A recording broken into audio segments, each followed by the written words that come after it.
After dispatching Man United 2-0, the games are coming thick and fast for Mikel Arteta's Arsenal, this time up against Marco Silva's Fulham and some familiar friends. Today we'll get a massive update on the fitness of Gabriel Magalhaes and Ricardo Calafiori, reveal Arsenal's newest agreement via Fabrizio Romano, get a David Ornstein update on Arsenal's potential transfer targets, and discuss who will be starting in the game against Fulham.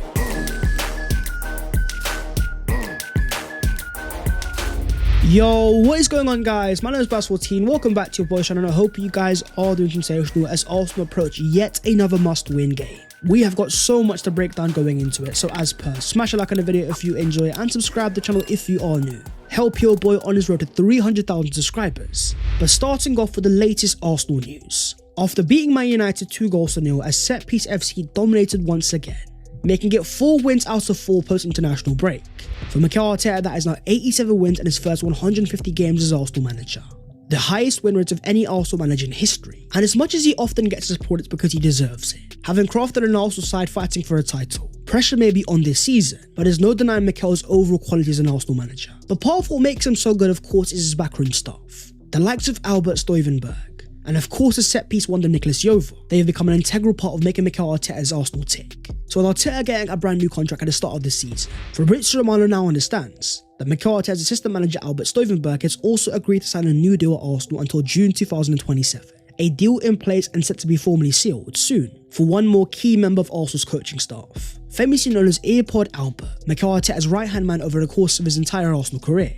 Having formerly worked on the Louis van Gaal, and even being a first-year manager at Genk, this guy has a massive presence behind the scenes, said to be a calm head with so much experience. It looks like he's not the only guy being rewarded, as reports also claim Arsenal are in the final stages of extending the contract of Arteta's staff, Nicolas Jover, Carlos Cuesta, Miguel Molina and Inaki Kana, which is so far yet to be signed.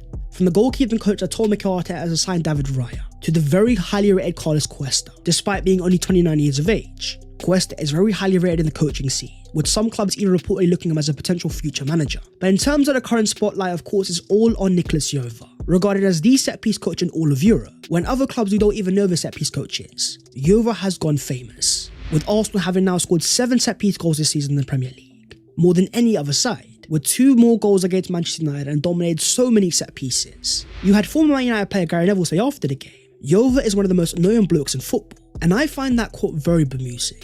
Because what on earth is annoying about a guy who's successful at his job, transforming his side into one of the most dangerous set-piece teams in all of Europe, giving Arsenal a dangerous weapon in their armour?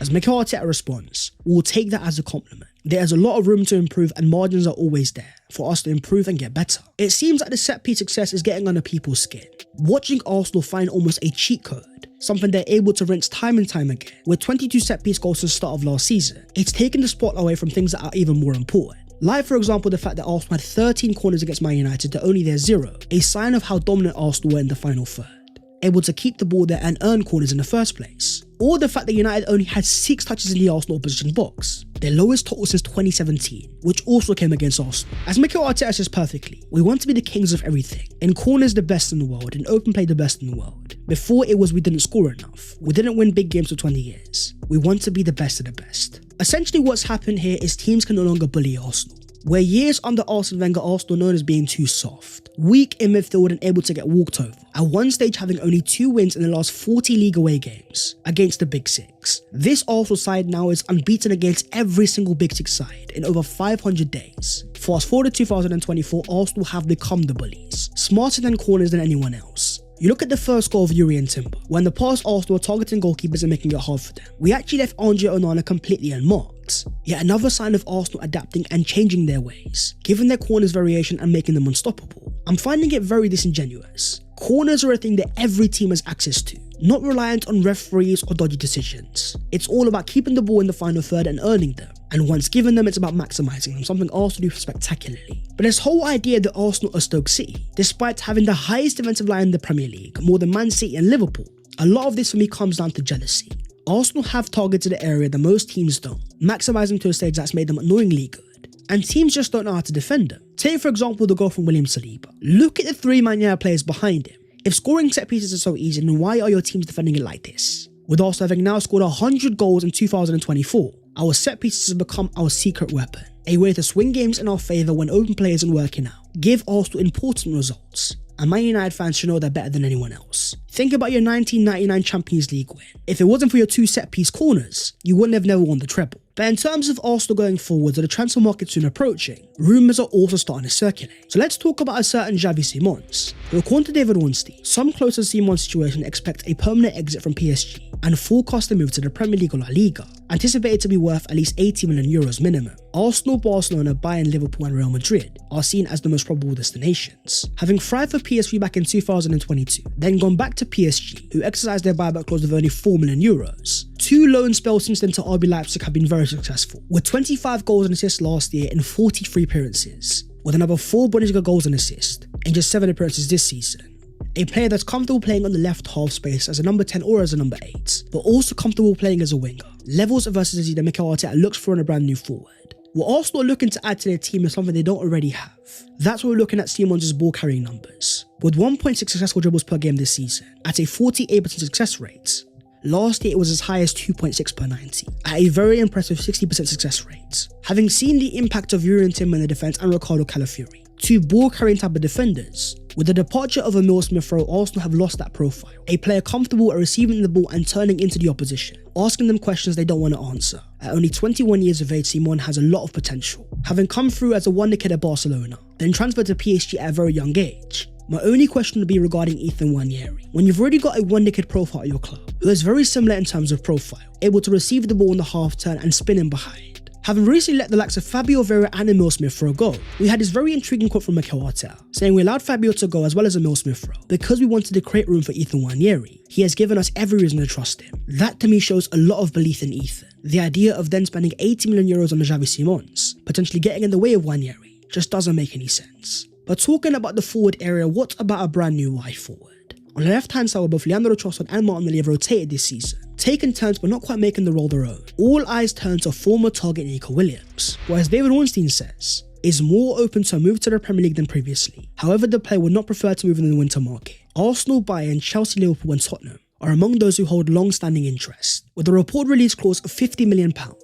With only 4 goal contributions so far this season, Williams has been far from spectacular, but his standout feature remains his 1v1 ability, averaging 2.4 successful dribbles per game this season, exactly double of Martinelli's 1.2. When you think about the way that Arsenal play, a look into the passing networks against Man United is very interesting, with Arsenal clearly favouring the right-hand side, isolated towards the left. The whole idea is to attract players towards the right, then fire the ball towards the left, opening up space for Martinelli. So when you look at this example in the 47th minute, with Martinelli given a chance to drive 1v1 against Harry Maguire, yet still not able to beat his man. What Mikel Arteta needs is a different sort of left winger, efficient in his 1v1 and able to provide moments. Martinelli definitely has the potential that we saw in 22-23, but in the last 2 years nowhere near that level. It will get to a stage where Arsenal need to act. Sign the left winger that can maximise the team's potential to give us an equal level of threat on both sides. But what about our brand new centre forward? With all the talk of Victor Gyökeres and Benjamin Sesko, after Alexander Isak caused Liverpool all sorts of issues on Wednesday, dropping an 8.3 rating with 1 goal and 1 assist, 5 out of 9 dribbles, 5 key passes and 1 big chance created.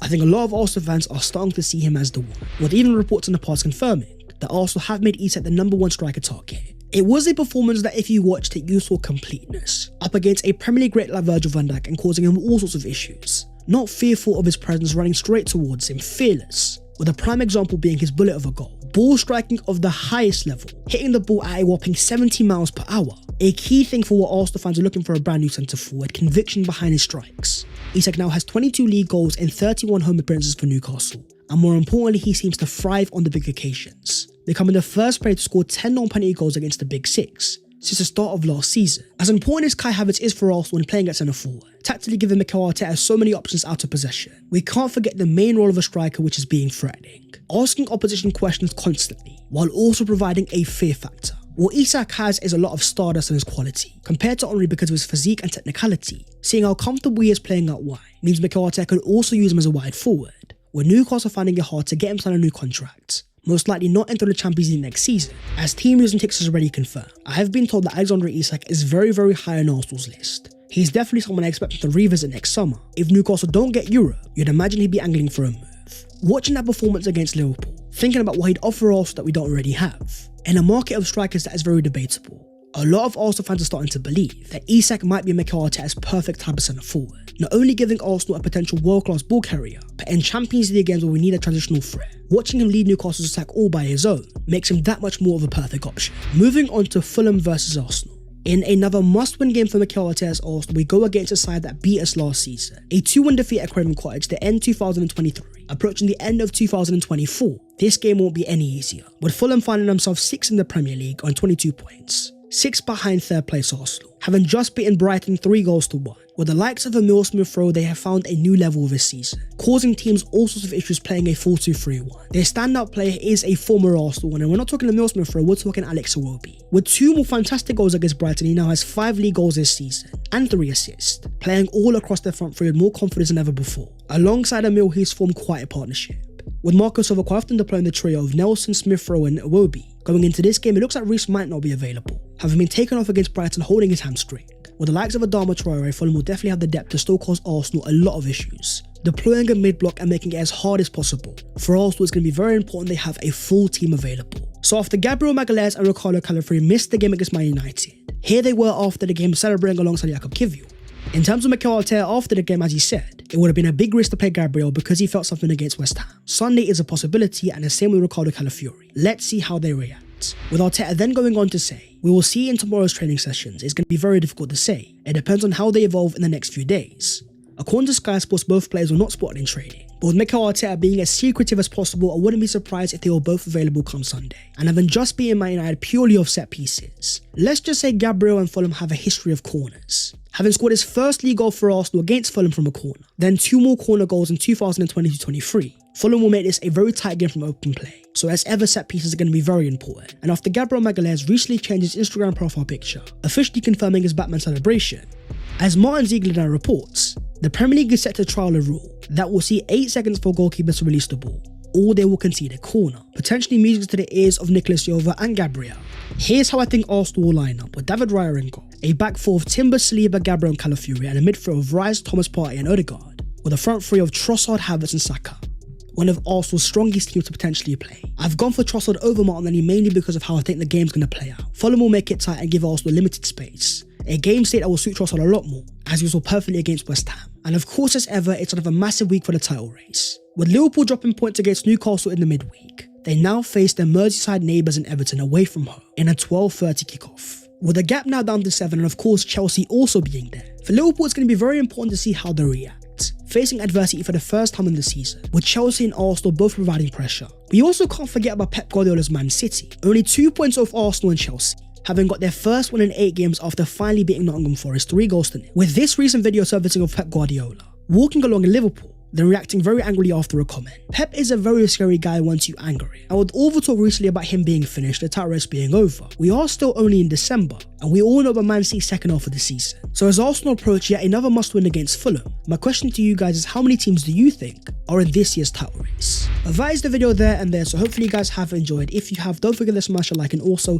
subscribe to the channel if you are new. If you want to follow your boy on all of his social medias, then the links are down in the description. But that was all of your latest Arsenal news going into a massive game against Fulham. Not only a chance for revenge from last season, but also facing 2 former friends in Emil Smith-Rowe and Alex Iwobi. It is definitely going to be interesting. So as per, stay tuned as always, and I'll see you next time. Take care, in a bit.